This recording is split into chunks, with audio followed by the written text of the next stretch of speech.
the way, let me just say something. Your excitement, the way you're delivering. So today is July 18, 2025, and I was listening to this line on the radio. I'm under the FBI surveillance as I went to immigration prison, and law enforcement is engaging in terrorism. I've been under FBI surveillance since I went to immigration prison, and yesterday, July 17, marks the death of my friend Eric Garner.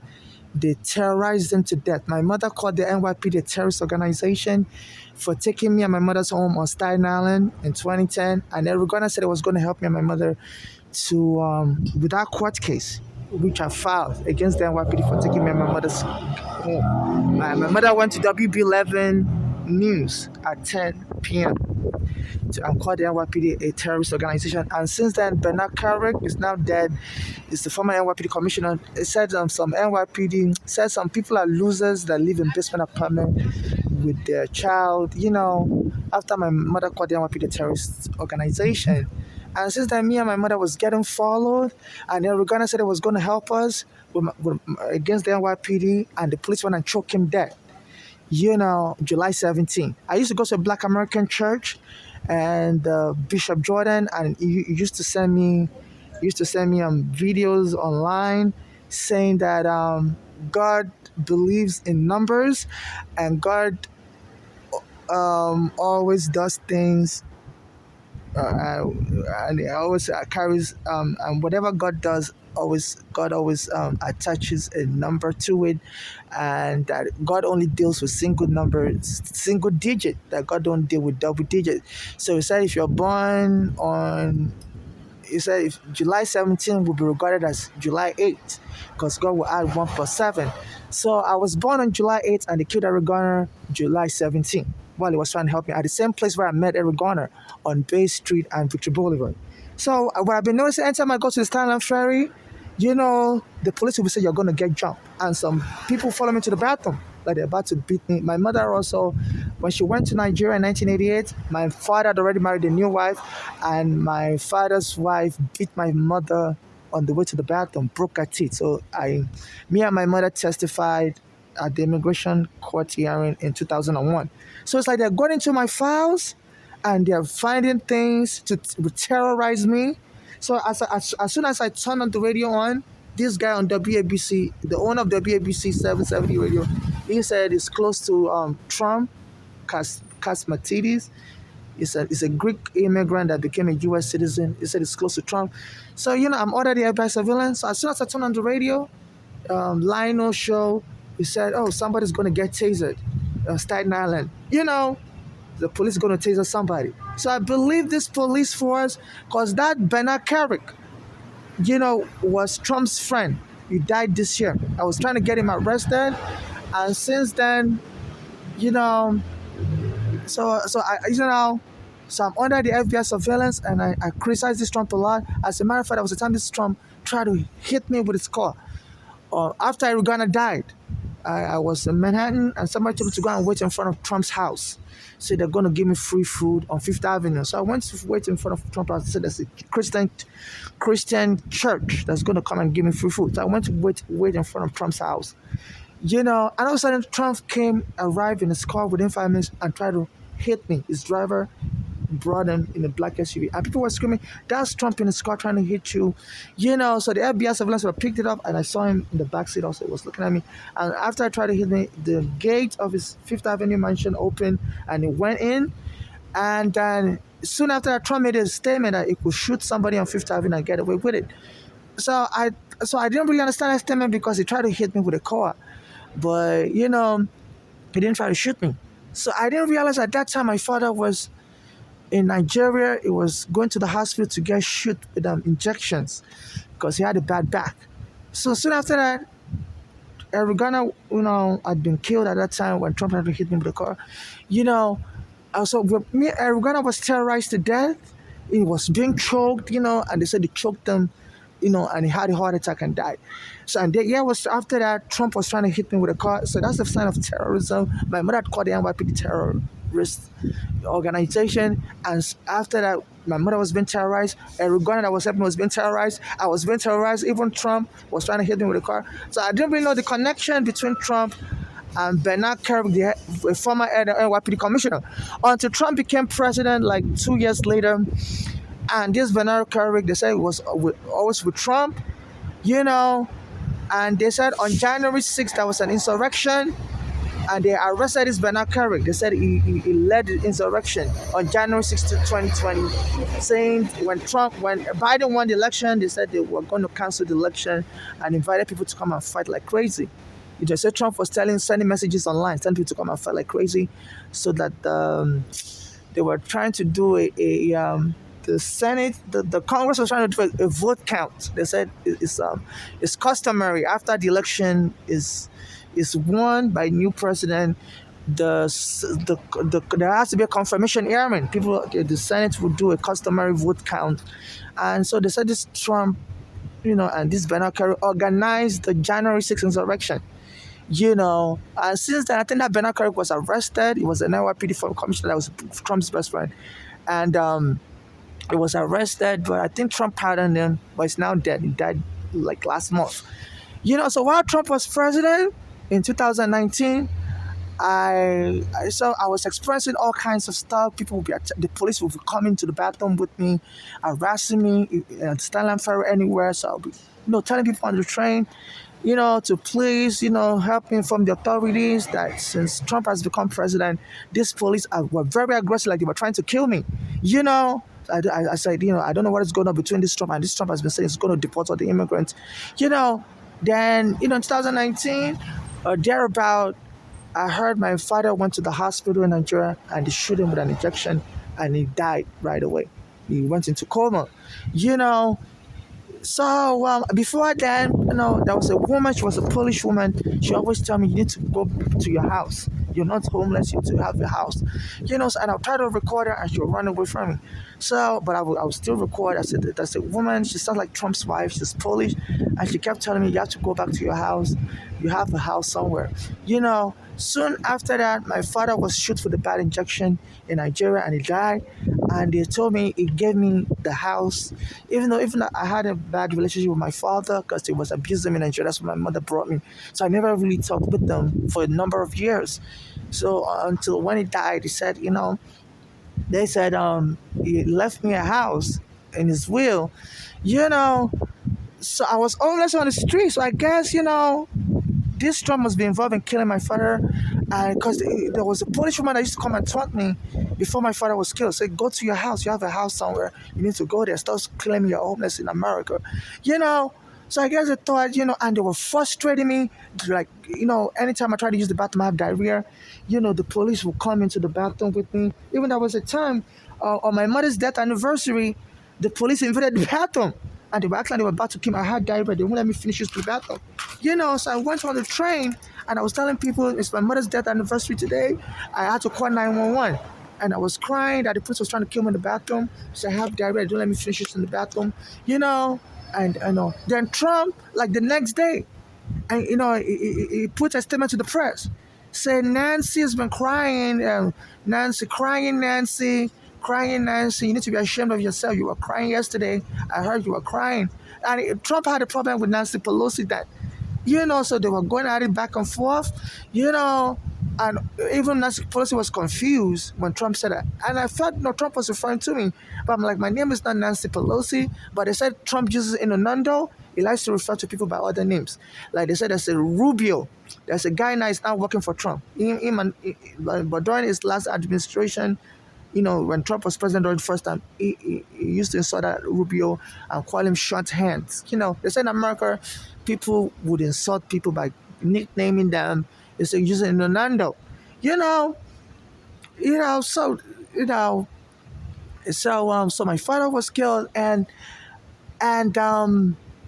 so I guess it must have ordered the CIA. They said the CIA, used to kill a lot of African leaders allegedly, like Kwame Nkrumah and stuff. So he must have, when he became president, must have, how the CIA get somebody to go shoot my father dead with the injection. Like Trump promised that he could shoot somebody from Manhattan and nobody would know it's him. And then he became president like 2 years later, you know. And then I heard my father was shot with a bad injection in the same hospital he's been going to. They said Trump has a lot of friends in the FBI, so they said even this Epstein.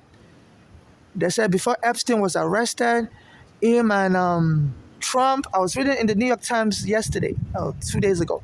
They said before Epstein was arrested, him and Trump used to be best friends, used to be real good friends. Said there was a real estate deal. Him and Epstein and Trump was competing for the same real estate in Florida, and Trump out outbid this Epstein. So they say Epstein was really mad, I said before then Trump used to diss Epstein that that Epstein is his good friend, but Epstein likes women on the younger side, So they said when him and Epstein, Trump and Epstein used to be good friends, but they said what broke up their relationship was there was a house they both wanted to purchase. They were competing, and Trump outbid Epstein, and bought the house, paid more money for it. And they said Trump then sold the house to some foreign government for like the Russian government or something like that, for 4 times the price. So Trump made a lot of money.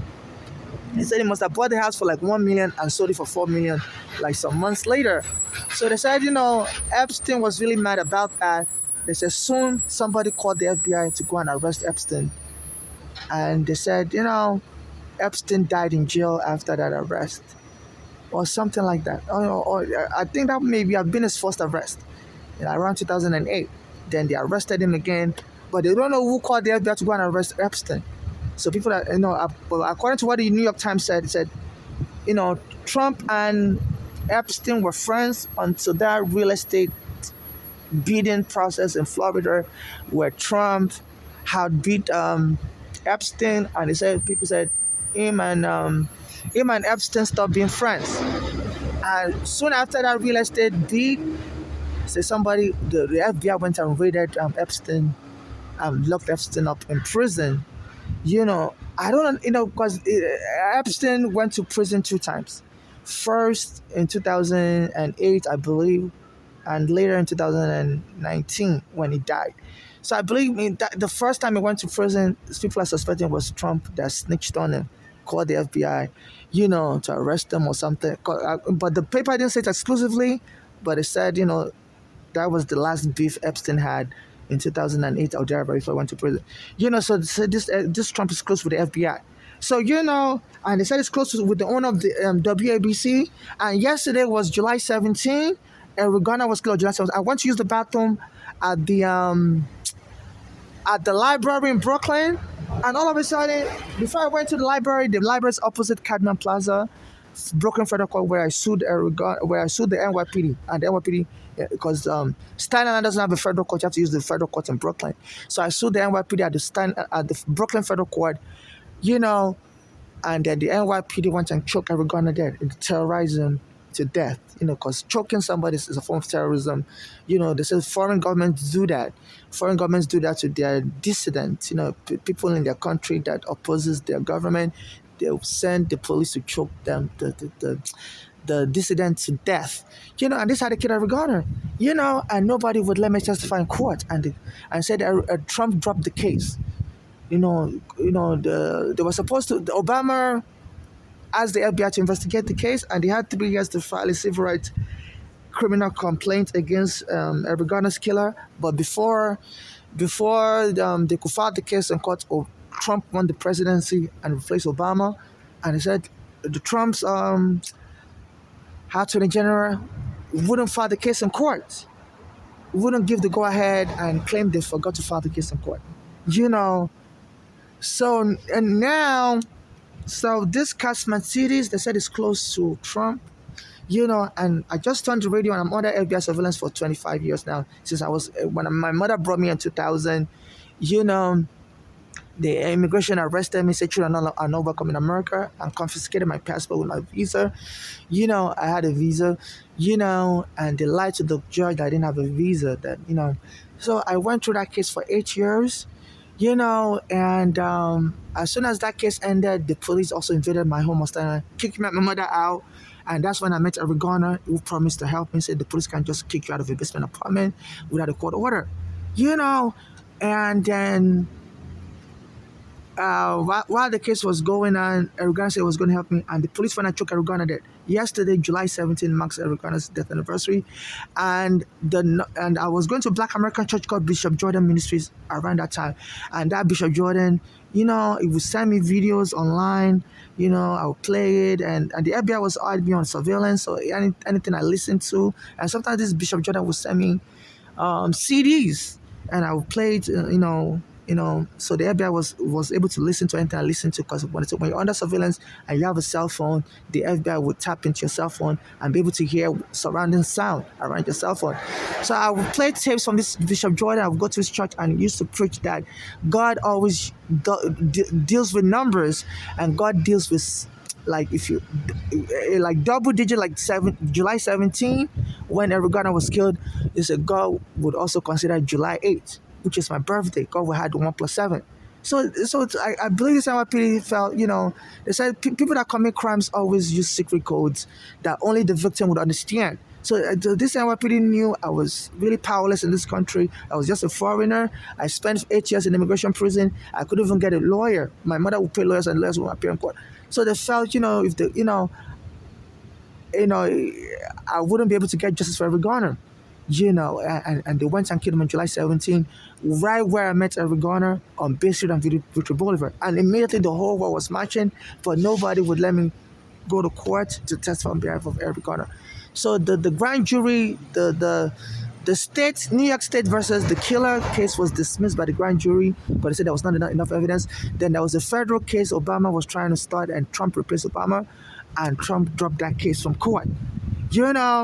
So, anytime I go to Skyline Ferry, they would, the police would say, this person's going to get jumped. I swear to God, and the police would be blocking the way, because there's a ramp, they put barricades and created small spaces that you can pass through. So the biggest ramp, the police would go and block that ramp, so that I won't be able to go through it with my bags. So my body will have to bump into them, so just to scare me. And then the police, the last time I went there, like this week, and one of the police officers was saying, I swear to God, this person's going to get job. I'm a Christian, and then some of this mean-looking females who follow me to the bathroom, some of them are homeless and they sleep in front of the Skyline Ferry. One of them has a Black American boyfriend, she's white, and she'll come into the bathroom, turn to me, and they'll start locking up the extra bathroom doors, the extra bathrooms in the bathroom. So I always use the largest stall, because it is the only one that can fit my bag. And some of them will come into the bathroom, some of these females, and say, oh my goodness, the biggest stall is taken. Somebody's in that shit. So the bathroom workers, they're blocking the extra stall just to start a stampede, and cause a fight, because my mother put it in the testified for my immigration hearing that it's not safe for me to go to Nigeria because I was a minor child, and that my father had married another wife who beat my mother up. When my mother returned to Nigeria, she was trying to go to the bathroom, and the wife, and the bathroom, the door that leads to the bathroom had a metal pipe that we used to hook the door, because there were thieves that used to break into people's houses in Nigeria. So in that house we had in Nigeria, we used a metal pipe we used to lock the door from behind. So my mother says, this woman followed my mother. She was going to the bathroom in the middle of the night and took the metal pipe from my mother and was hitting my mother with the metal pipe, and my mother's teeth fell off. So my mother, told the U.S. immigration that it said, she was a victim of domestic violence in Nigeria. My father would beat my mother, and the wife he married would the new wife would beat my mother, and the police wouldn't arrest either of them. As my mother was bleeding, my mother went to the police station, And the police told her in Nigeria it's considered domestic violence and the police can intervene until somebody dies. So the law in Nigeria allows children to be beaten, wives to be beaten and stuff. So it said no matter who beats you in Nigeria, in your household, the police can intervene. So my mother said my father used to beat me. So my mother testified for me in immigration court, but my case still got denied because my lawyer was supposed to send more evidence to the court, and my lawyer stopped showing up in court. So after that 9/11 happened in 2001, so the immigration judge said she's tired of waiting for my lawyer to bring in the evidence. She had the lawyer asked for the lawyer stopped showing up in court. The lawyer played me because 9/11 happened and the judge denied my case. So my case went on for 8 more years. I had to appeal it. At that time my mother had a heart attack. You know, and stuff. So this FBI must have seen. I'm like a nobody in America. I suffered as a child, and my mother suffered with me.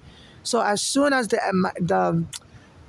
my mother called the NYPD a terrorist organization for taking me and my mother's home wrongfully on Staten Island. The NYPD police commissioner, former police commissioner that's close with Trump, was close with Trump's friend, Bernard Carrick, issued a statement in the press. Says some people are losers and they live in the basement apartment with their child. So there are certain people like that. There are losers in this country like that. And it was insulting me and my mother. And since then, me and my mother was getting followed everywhere. I used to file police report all the time that in the Staten Ferry, the people tried to jump me, and I believed, I didn't know who was sending these people. And Uganda was trying to help me near the Staten Ferry, on Staten Island, and on July 17, 2014, the police found choke him dead as an act of terrorism because my mother called the police terrorist. And since then, Black Americans have been jumping me. Even my mother's daughters. My mother fled to Pennsylvania to live with the daughters, Volani and Flora. And then my mother said she suspected her daughters were part of a gang and they were trying to kill her early so they can get them, claim the lawsuit money because me and my mother were suing the NYPD at the time. But my mother's daughters were not involved in the case because they have their own houses in Pennsylvania. It was just me and my mother living in Staten Island. So they couldn't get any money for that lawsuit. So the only way they could get the money was by killing my mother and getting the money as inheritance money. So my mother went to stay with one of her daughters, Flora, in Pennsylvania. And that Flora was married to a U.S. soldier. And my mother said this U.S. soldier would try to punch my mother, just to scare my mother to death. Because I put it in my court papers that I sued for the NYPD on behalf of me and my mother that when me and my mother were still on Staten Island, the police invaded our home without a court order with no search warrant, and they told me and my mother to leave right away. My mother said no, she's not going to leave because it's an illegal eviction. There's no court order. So the NYPD said they'll just go, if we don't leave. The NYPD said they're going to frame us up as crazy and lock us up in the psych ward just to get us to leave, lock us up in the psychiatric hospital. And so they called the AMS, and that got my mother so scared. So my mother started panicking, and that triggered her to have a heart attack. Because when my immigration case was going on a few years earlier, my mother had a heart attack. So now that the NYPD invaded our home, I was trying to lock my mother up and frame up as crazy, just to get us to leave the house, and lock us in a psychiatric hospital. My mother started, that triggered my mother to start having a heart attack. So after that, my mother fled to Pennsylvania to go stay with her daughters. And that daughter, my mother said they were reading my court papers online, and so they were trying to reenact the way the NYPD almost killed my mother.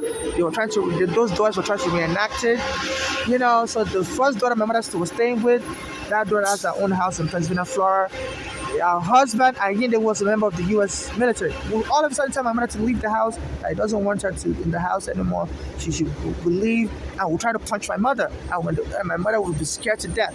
And when they call the police will arrest him. So my mother fled from that house to the other daughter's house, Bolanle. So my mother said that Bolanle also told my mother that she doesn't want my mother in the house. She wants my mother to leave.